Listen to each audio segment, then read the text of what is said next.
Hello friend, आप सभी का हमारे YouTube channel DK India First पर एक बार फिर से बहुत बहुत स्वागत है। दोस्तों, आज के इस वीडियो में बिहार दरोगा की जो भर्ती 2023 में जो आने वाली है, तो आप पीटी मेंस की तैयारी करने का सोच रहे हैं या देख कर रहे हैं, तो आपके लिए जो है ना बेस्ट बुक क्या हो सकता है। तो इस वीडियो में आपको जो है ना पीटी और मेंस का जो है ना जो बुक लिस्ट है वो आपको जो है ना आपके साथ हम साझा करने वाले हैं। तो इस वीडियो का आप अंत को वॉच कीजिएगा, और वीडियो यदि पसंद आता है दोस्तों तो वीडियो को लाइक करना बिल्कुल ना भूलिएगा। चलिए दोस्तों, बिना टाइम वेस्ट किए हम लोग शुरू करते हैं।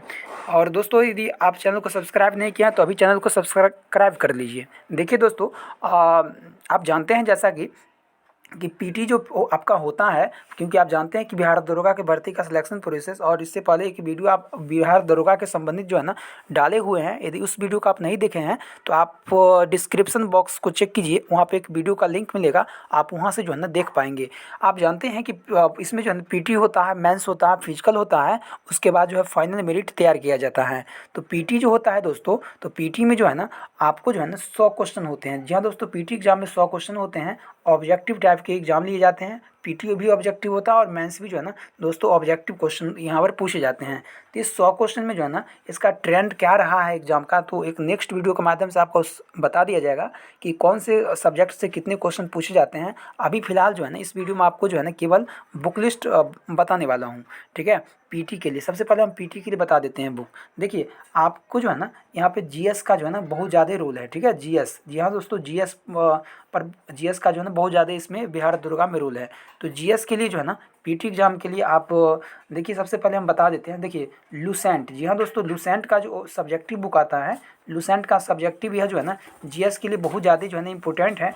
ये आपको जो है ना कवर करना है। इसके अलावा जो है, और इसके साथ ही लूसेंट सब्जेक्टिव यदि आपका क्लियर हो जाता है तो आपकी इसके साथ ही जो है ना लूसेंट, जी हाँ दोस्तों, लूसेंट का जो ऑब्जेक्टिव जो बुक आता है वो जो है ना आपके पास होनी चाहिए, ठीक है। लूसेंट सब्जेक्टिव और लूसेंट ऑब्जेक्टिव बुक होना चाहिए थ्योरी के लिए, ठीक है। थ्योरी आपका स्ट्रॉन्ग करने के लिए ये बुक आप होनी चाहिए। जैसे मान लीजिए लूसेंट के सब्जेक्टिव बुक से कोई यदि आप टॉपिक कंप्लीट करते हैं तो उसको जो है ना उसी टॉपिक को ऑब्जेक्टिव में आप प्रैक्टिस कर सकते हैं, ऑब्जेक्टिव से प्रैक्टिस कर सकते हैं।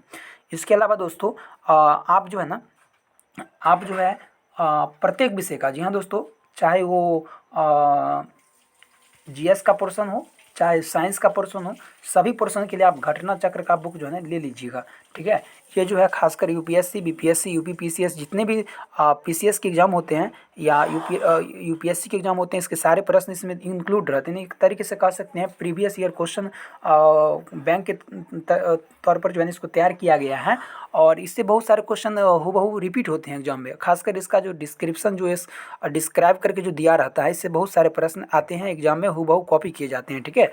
तो आपको जो है ना घटना चक्र भी पढ़ना पड़ेगा। घटना चक्र आप कब पढ़ सकते हैं, जब आपका लूसेंट थ्योरी वाला जो है ना वो कंप्लीट हो जाएगा, तब आप घटना चक्र को पढ़ लीजिएगा। या ऐसा कर सकते हैं कि लूसेंट के जो भी सब्जेक्ट है, चाहे ज्योग्राफी हो, हिस्ट्री हो, पॉलिटी हो, इकोनॉमिक्स हो, सिविक्स हो, कुछ भी हो, तो उसके कोई टॉपिक यदि कंप्लीट करते हैं तो उससे आप पहली बात तो आप लूसेंट के ऑब्जेक्टिव से तो प्रैक्टिस कर ही सकते हैं, और साथ ही साथ घटना चक्र से भी उस टॉपिक को देख के आप उसको लगा सकते हैं, ठीक है। तो ये रही जीएस की बात, ठीक है। तो साइंस के लिए भी आप उसी तरीके से कर सकते हैं। लूसेंट का जो है ना एक अलग से जो बुक आता है साइंस का, ठीक है, उसको आप लेके सब्जेक्टिव भी ले लीजिएगा, और उसके साथ ही जो है ऑब्जेक्टिव जो होता है उससे आप प्रैक्टिस कर सकते हैं और घटना चक्र लगा सकते हैं। बस इतना ही, ठीक है।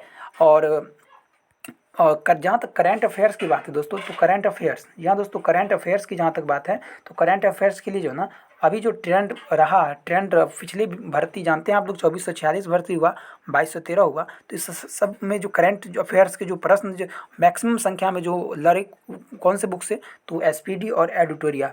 तो मैं आपको सजेस्ट करूँगा कि एसपीडी और एडिटोरिया का जो बुक आता है प्रवीण सर का, ठीक है, तो वो बुक जो है ना आप प्रेफर कर सकते हैं करंट अफेयर्स के लिए, क्योंकि करंट अफेयर्स का बहुत ज़्यादा जो है ना यहाँ पर वेटेज है, और बहुत ज़्यादा एक रोल अदा करेगा इसमें आपको पीटी एग्जाम में, ठीक है। तो करंट अफेयर्स के लिए आप इतना पढ़ सकते हैं। आप कहिएगा कि सर कितने जो है ना वो समय का पढ़े, तो 1 वर्ष कम से कम होना चाहिए। तो अभी आप जो है ना, अभी तो वैकेंसी आने में समय है, तो कम से कम जो है आप 2022 के जनवरी से आप स्टार्ट कर सकते हैं, ठीक है, करंट अफेयर्स पढ़ना।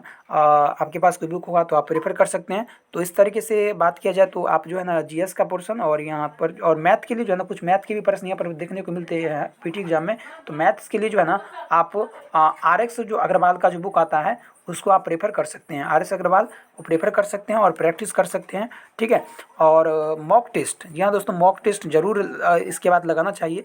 मॉक टेस्ट लगाने से क्या होता है कि आपको एक पता चल पाता है कि कितना आपका स्कोर बन पा रहा है, और उसके एनालिसिस पर जो है ना आप बहुत सारे क्वेश्चन जो है ना एग्जाम में आसानी से सॉल्व कर पाते हैं। क्योंकि होता क्या है एक्चुअली कि एग्जाम में जब हम लोग बैठते हैं तो एग्जाम के प्रेशर के कारण बहुत सारे जानते हुए क्वेश्चन भी हम लोग जो है ना गड़बड़ या गलत करके आ जाते हैं। ठीक है, इसलिए जो है ना मॉक टेस्ट देना बहुत ज़्यादा ज़रूरी होता है। जहाँ तक मेंस की बात है दोस्तों, तो मेंस में आप लोग जानते हैं कि मेंस में जो है ना 100 क्वेश्चन तो पहली बात वो आपको जो है ना जीएस से देखने को मिलते हैं। इसके साथ ही जो है ना एक हिंदी का पेपर भी होता है जो कि क्वालिफाइंग होता है, इसमें बस 30% लाना होता है आपको। तो हिंदी के लिए तो आप बस कोई भी पब्लिकेशन का जो हिंदी व्याकरण का जो बुक आता है उसको आप लोग देख सकते हैं। ऐसे मैं आपको सजेस्ट करूँगा कि क्राउन पब्लिकेशन का जो बुक आता है हिंदी के लिए वो आप पढ़ लीजिएगा तो सफिशियंट रहेगा, एक आराम से जो है ना हिंदी क्वालिफाई कर सकते हैं। ठीक है। जहाँ तक जीएस की बात है तो जीएस का भी एक तरीके से सिलेबस सेम ही रहता है। ठीक है। तो जो मैं बुक प्रेफर किए हैं पीटी एग्जाम के लिए वही आप जो है ना मेंस में भी प्रेफर कर सकते हैं। लूसेंट का सब्जेक्टिव, लूसेंट का ऑब्जेक्टिव, ठीक है, साइंस के लिए और जीएस के लिए, और इसके साथ घटना चक्र। ठीक है, बस इतना सफिशियंट है। आप अपने सोर्स को जो है ना लिमिट रखिए और उसका बार बार जो है ना वो रिवाइज करते रहिए, पढ़ते रहिए, अध्ययन करते रहिए। ठीक है, क्योंकि अनेकों सोर्स को यदि आप अपने स्टडी में शामिल करते हैं तो हो सकता है कि वो जो है ना सारा चीज़ आपका जो सारा फैक्ट्स है वो आपको याद ना हो। इसलिए अपने सोर्स को लिमिट रखिए और उसको बार बार जो है ना उसका रिवाइज करते रहिए। ठीक है। मेंस में होता क्या है दोस्तों कि यहाँ पर जो है ना जो करंट अफेयर्स है उसका वेटेज जो है ना कम हो जाता है, यानी कि नई मात्रा के लिए बराबर हो जाता है। ठीक है।